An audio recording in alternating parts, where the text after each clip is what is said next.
Código Florestal é a lei que determina regras para a preservação ambiental em propriedades rurais. É ele quem define o tamanho das áreas que devem ser preservadas pelos produtores. Atualmente, o Código Florestal que está em vigor é uma lei de 1965, que agora está sendo revista pelo Poder Legislativo. O novo texto tem pontos polêmicos e divide opiniões. Enquanto os ambientalistas acreditam que o novo código pode favorecer o desmatamento, os produtores rurais dizem que a lei atual é muito rigorosa. O texto que está para ser votado também prevê anistia aos produtores que desmataram. Entidades e ONGs a favor do meio ambiente defendem um estudo mais detalhado sobre o código. E os ambientalistas acreditam que, do jeito que está, o código flexibiliza a lei e abre brechas para o desmatamento. O projeto de lei já passou pela aprovação da Câmara dos Deputados, onde o relator foi o então deputado Aldo Rebelo. Agora, o Código Florestal está no Senado. Já foi alterado pelo relator, senador Luiz Henrique, e segue para a Comissão de Meio Ambiente da Casa. Depois, vai a plenário. A votação do Código Florestal no plenário do Senado está marcada para o dia 8 de novembro. Se aprovado, segue para a sanção da presidente Dilma Rousseff.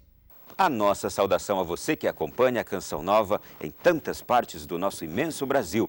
Estamos começando aqui direto de Brasília mais um Além da Notícia e hoje com um dos temas mais controversos dos últimos tempos, o Código Florestal, já aprovado na Câmara dos Deputados e prestes a ser votado também no Senado Federal, mas que traz muitas discordâncias porque envolvem questões que são de difícil entendimento popular e, ao mesmo tempo, questões que dizem respeito a tanta gente. As matas, os rios, a regularização da vida em nosso país.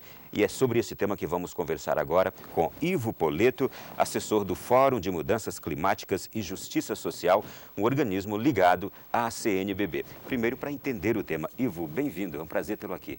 Muito obrigado, é um prazer também e particularmente dialogar sobre esse tema do Código Florestal. Bom, nós temos já um código instituído em 1965 no Brasil. O que é este Código Florestal? E o que é que se quer fazer agora com o Código Florestal já existente? E peço até você que use uma linguagem muito compreensiva para o nosso público, porque é um tema que tem sido tão discutido, mas que não chega ao acesso popular.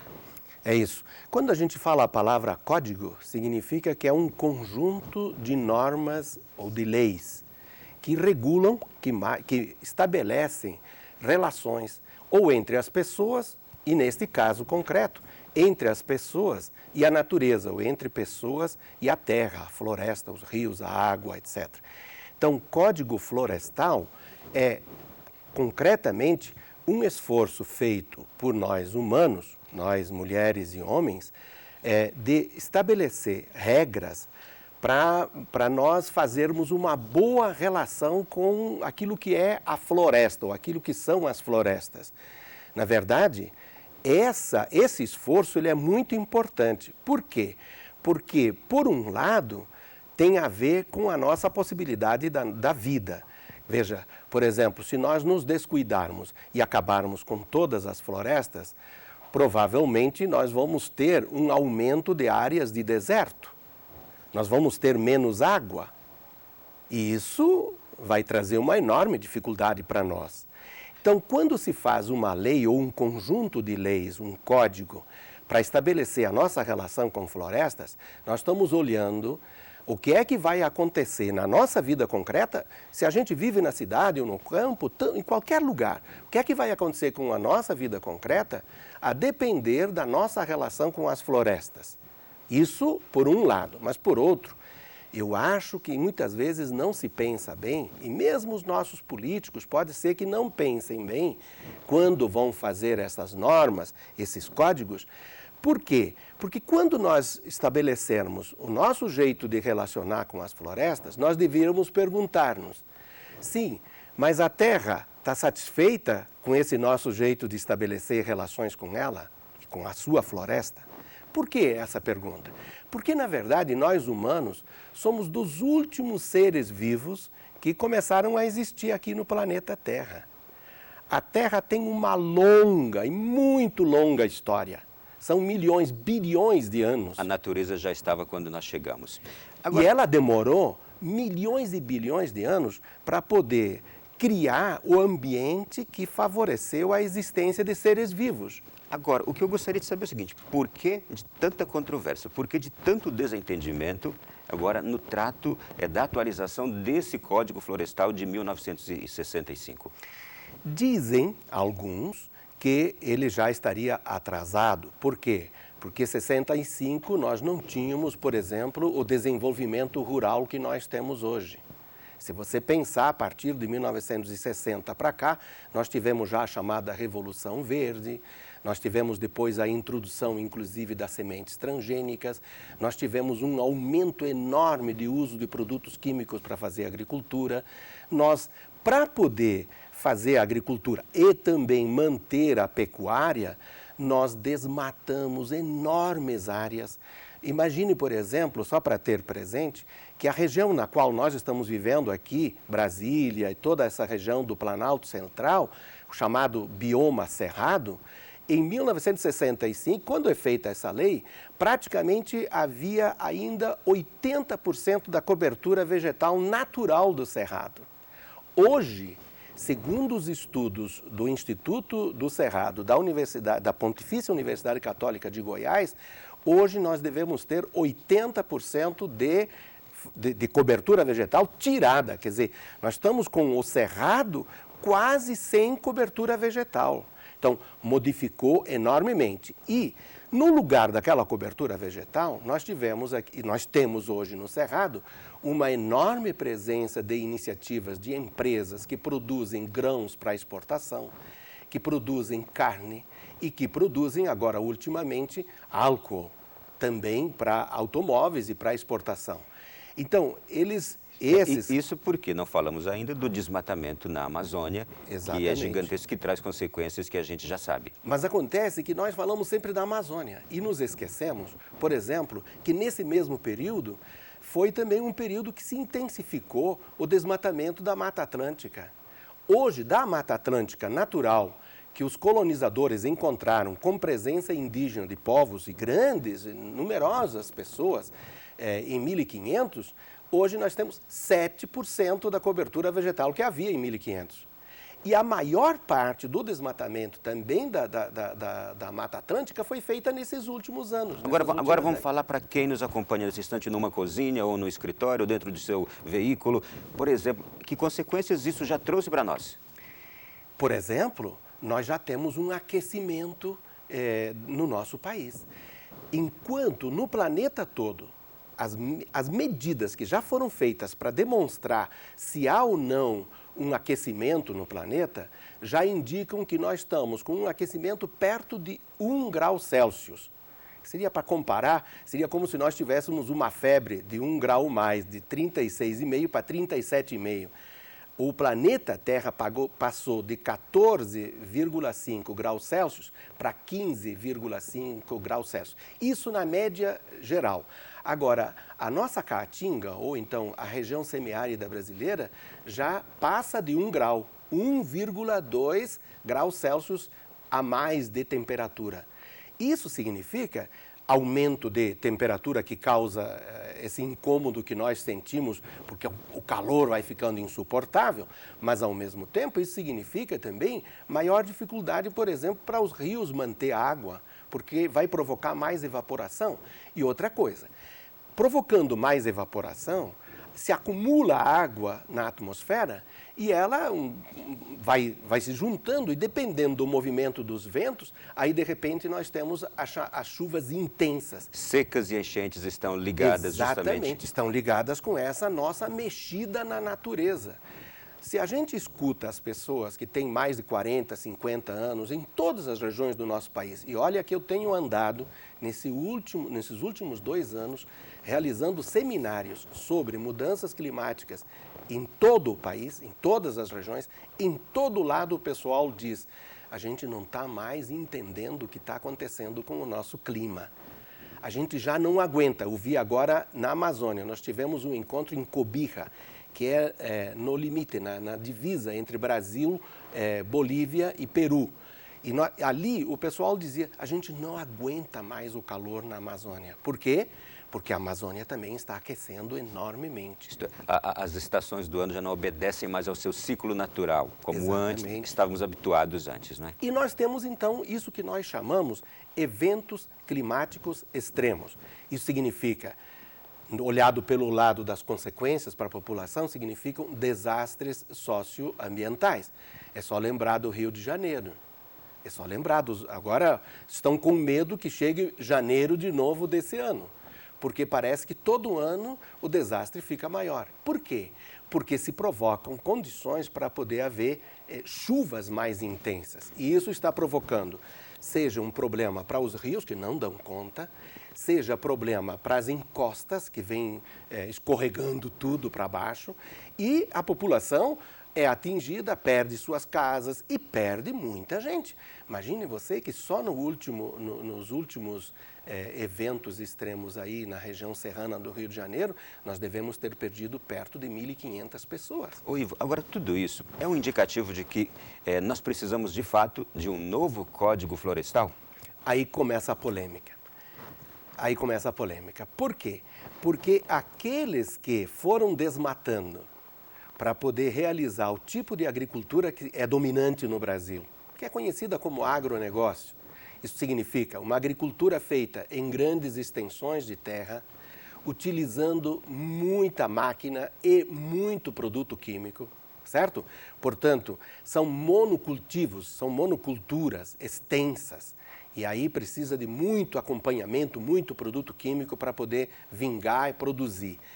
Esses que fizeram isso, eles acham que o código está atrasado, tem que ser mudado para poder reconhecer as novas situações que foram criadas de 60 para cá, ou dos anos 60 para cá. Acontece que os outros que percebem que essas mudanças nem todas são favoráveis à vida, nem todas são tão boas assim. Pelo contrário. Digamos, os defensores da natureza. Isso, os que são mais defensores da natureza, que estão preocupados com as mudanças climáticas. Que já têm sido muito negativas. E que podem e que vão se agravar. Se a gente seguir no mesmo caminho, vão se agravar. Não adianta se iludir. Esses dizem, precisa mudar, mas só que é no sentido inverso. Precisaríamos fazer normas que protegessem com mais segurança o que resta de floresta, para garantir melhores condições para existir os rios, a proteção ciliar dos rios, para nós termos água, para nós podermos ter água doce de qualidade. E isso não só nas áreas rurais, não só na Amazônia, não só no Cerrado, no sentido da área agrícola. Nós precisamos olhar as nossas cidades. Por quê? O que está acontecendo com os rios, os córregos das nossas cidades? O que está acontecendo com as águas subterrâneas das nossas cidades? Tudo está contaminado.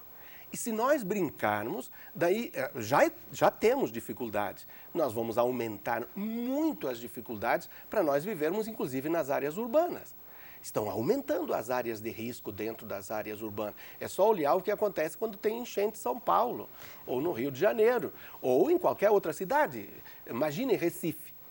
Agora, só para dar um outro caso, se nós não levarmos a sério esse pensar as nossas relações com a natureza, portanto, pensar as leis e regras que estabelecem como nós devemos e podemos nos relacionar com a natureza, nós podemos ter dificuldades enormes.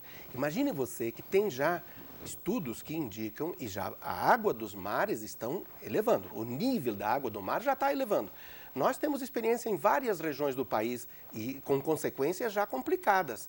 A água vem terminando com as praias e vem invadindo o próprio continente. Pois se prevê que dentro de 20, 30 anos, se nós continuarmos fazendo do jeito que estamos fazendo, nós poderemos ter uma elevação de até mais meio metro. O que vai acontecer com a cidade do Recife se tiver meio metro mais de água? Eu estive recentemente no Rio de Janeiro. Tem uma cidade que não me lembro agora o nome, que a praia já adentrou na cidade quase 1 quilômetro.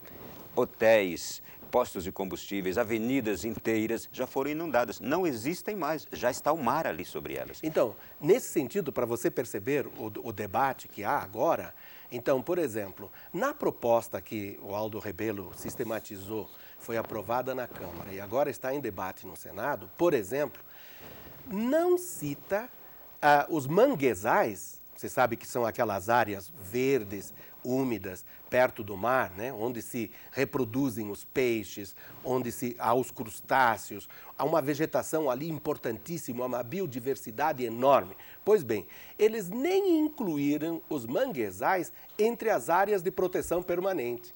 Então, isso significa que, se for aprovado o Código Florestal do jeito que está agora, inclusive no Senado, as empresas poderão ocupar todas as áreas de manguezais para fazer hotéis, para fazer qualquer coisa que quiserem lá, ou criar outros bichos. O que vai acontecer com isso? Você lembra do tsunami que houve enorme uns anos atrás, sim, lá na Ásia, e que matou muita gente? Os hotéis estavam nas áreas dos mangues. Se os mangues existissem e os hotéis estivessem mais distantes, mesmo aquele tsunami muito provavelmente, a sua água teria parado em boa medida segurada pelos mangues. Você tira tudo, fica tudo nu, e aí você, além de impedir a reprodução dos seres vivos das águas dos mares, principalmente até dos rios que entram nos mares, você torna o continente mais frágil frente a qualquer movimento das águas dos mares. Pois bem, então está vendo. A proposta diz, não tem que ser área de preservação permanente, então pode fazer ali qualquer coisa. Nós outros dizemos, pelo amor de Deus e pelo amor da vida das pessoas, precisa preservar o que resta de manguezais. Bom, o que nós percebemos é o seguinte, o exemplo vai ser bem específico. É um carro de boi puxado por 2 bois, só que cada um cai para um lado. Todo mundo defende o novo Código Florestal, mas aqui há visões conflitantes e há conflitos de interesses. Quanto às áreas de proteções permanentes, que áreas são essas que se pretende preservar e onde é que está o conflito aí também? Então, as áreas de preservação permanente são aquelas áreas que a gente, examinando o que encontrou na hora que nós chegamos aqui, né? Então, a gente percebe que, se nós entrarmos aí e ocuparmos essas áreas, tirarmos a cobertura vegetal, fizermos construções ali, ou então iniciativas econômicas de agricultura ou indústrias, nós vamos colocar em risco a existência, por exemplo, de um rio, de um córrego, certo? Ou mesmo do mar. Então, são as áreas que devem ser preservadas para poder garantir que o córrego continue sendo um córrego, que o rio continue sendo um rio e que não nos prejudique. Então, significa que deve ser uma área na beira dos rios que a gente preserva, seja naquilo que nós chamamos mata ciliar, isto é, o tipo de vegetação, raízes e tudo que tem aí, seres vivos, e que, por um lado, mantém a umidade, garante a reprodução da água, certo? E até a limpeza da água, e, por outro lado, defende, inclusive, a nós, seres humanos, que vamos construir, vamos estar vivendo nas áreas próximas a estas áreas de preservação permanente. Então, isso falando de rios, ou falando do mar, que seriam os manguezais. Então, primeira área de preservação permanente seria essas áreas próximas aos córregos, rios, desde os pequenos até os maiores. Outra área de preservação permanente deveriam ser os altos, os morros. Por quê? Porque os morros são muito frágeis na sua composição. Então, se você, de repente, retira a cobertura vegetal, a floresta que está em cima de um morro, para você poder fazer lá em cima ou agricultura, ou criatório de animais, ou qualquer uma outra coisa, até construção de casas, o que vai acontecer? Fica desprotegido e aí, com as chuvas que vão caindo, e ainda mais agora que nós temos chuvas mais intensas, por causa das mudanças climáticas, então as chuvas chegam e começam a provocar erosões. E daí um tempo pode desmoronar inteiro tudo que tem aí. Vem o resto de vegetação, vem as casas, vem tudo aqui para baixo. Então, estas áreas de cume, de morros, e também as encostas, isto é, as áreas inclinadas, muito inclinadas, com mais de 45 graus de inclinação, todas deveriam ser preservadas. Por quê? Porque é condição para que nós possamos continuar vivendo por aqui, tendo árvores, tendo frutas, e ao mesmo tempo tendo condições de poder viver nas outras áreas que não têm estas fragilidades. Há pontos de conciliação aí? Há pontos, há visões que estão plenamente de acordo dos dois lados? Olha, eu tenho a impressão, falando com toda a sinceridade, que o Congresso, isto é, os deputados e senadores, estão em sua maior parte com a cabeça feita por aqueles que estão interessados em tentar justificar que nós temos que ocupar todos os espaços para poder fazer progresso, para poder fazer desenvolvimento. E justificam dizendo que nós precisamos produzir mais alimentos, porque tem gente que passa fome. Gerar emprego. Gerar emprego, etc. Os argumentos seriam bons. Aparentemente bons. Esse é o problema. Aparentemente bons. Por quê? Porque se deveria colocar em discussão as duas coisas. Será que só existe esse tipo de iniciativa econômica? Para promover o desenvolvimento? Para promover o desenvolvimento? Essa é a primeira pergunta. A segunda, será que de fato nós precisamos destes frutos, desse tipo de desenvolvimento? Por exemplo, será que nós temos que continuar fazendo produção agrícola do tipo agronegócio e fazendo a festa de sermos o país que mais consome produtos químicos, venenos? Você sabe que no levantamento, estudo no Brasil, já se comprova que cada brasileiro, na média, engole por ano em torno de 5 quilos de agrotóxicos. Isso no tipo de agricultura que nós temos hoje. Ora, nós já temos conhecimento e aqui no Brasil nós temos toda uma rede que produz alimentos agroecológicos, sem usar produtos químicos, recuperando a vida do solo, recuperando, portanto, as energias que vêm da natureza nos alimentos que nós vamos comprar. Ivo, em outras palavras, nós poderíamos optar entre as duas. Eu acho que o Congresso está todo dominado para defender os interesses desse tipo de iniciativa econômica que é dominante no Brasil e que quer se expandir. Se a gente parte dali, então tem que ocupar ou tem que diminuir as áreas de proteção permanente, tem que retirar as chamadas áreas de reserva legal, que é aquela área definida na lei de que você não pode desmatar, você não pode tirar a cobertura vegetal dentro da sua propriedade. Eles querem diminuir, porque querem ter mais área para poder fazer o tal do progresso. Você diria que hoje está se levando em conta o interesse em detrimento da razão, da consciência? Eu diria, por isso que no documento das entidades, junto com a CNBB, se colocou muito claramente. O que está em debate, na verdade, é de que não pode a economia ou o critério de produção econômica ser a ditadura, ser a única regra, o único valor. Não, a gente tem que ter a ética e a política como valores que devem, inclusive, ser mais importantes do que a economia. Então, a economia tem que ser pensada em função da vida e não a vida sacrificada em função da economia. A mesma coisa poderíamos dizer, a nossa relação com a natureza tem que ser uma relação favorável à vida e não uma relação que sacrifica a vida em função da economia, em função do crescimento econômico.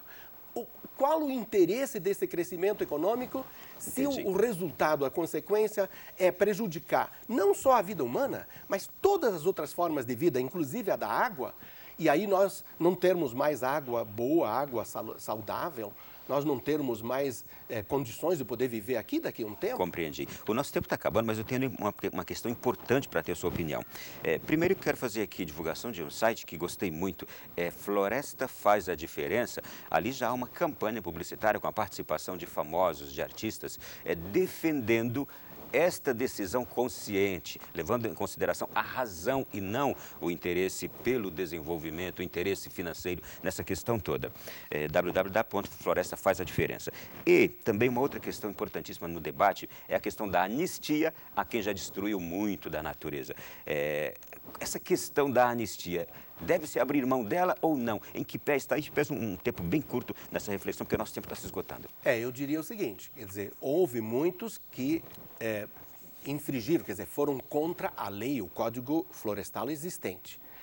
Eles desmataram mais do que podiam dentro da propriedade, avançaram sobre a reserva legal e também avançaram sobre áreas de preservação permanente, segundo a norma existente. Agora, querem ser perdoados nas dívidas e nas multas que deveriam pagar, em nome de que fizeram isso para poder fazer o progresso.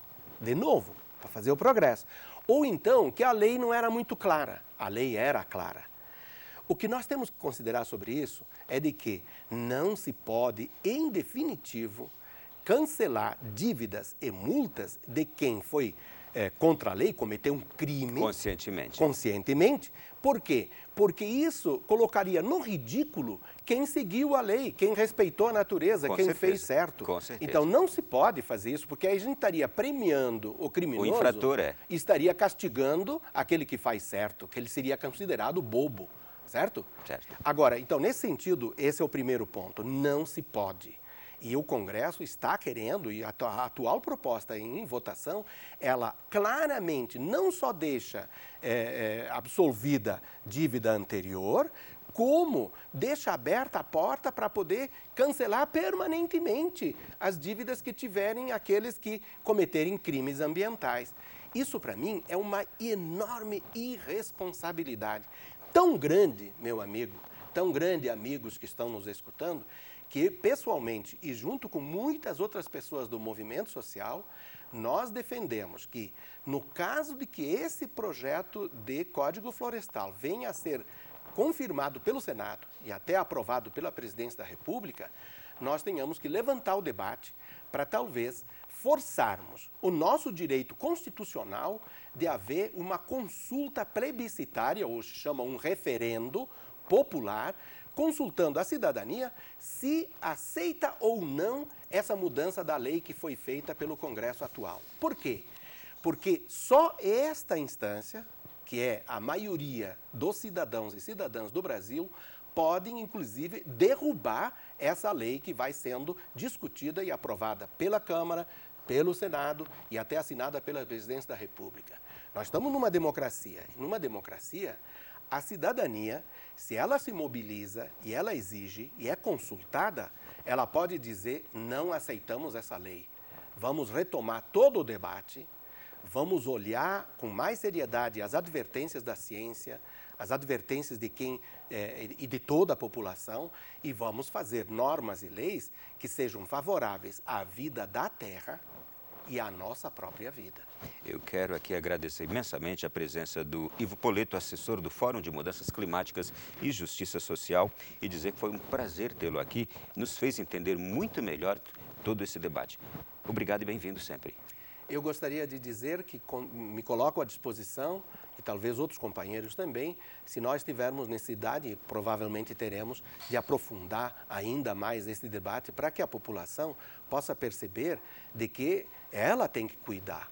Ela não pode deixar deputados e senadores fazerem qualquer coisa. Eles são nossos representantes. Eles têm que fazer o que nós achamos que é bom. E se não fizerem, nós temos que corrigir. Bem, o nosso Além da Notícia volta na próxima semana e você tem um conteúdo exclusivo pela internet sobre essa mesma temática. Aprofunde-se um pouco mais. E até a próxima semana.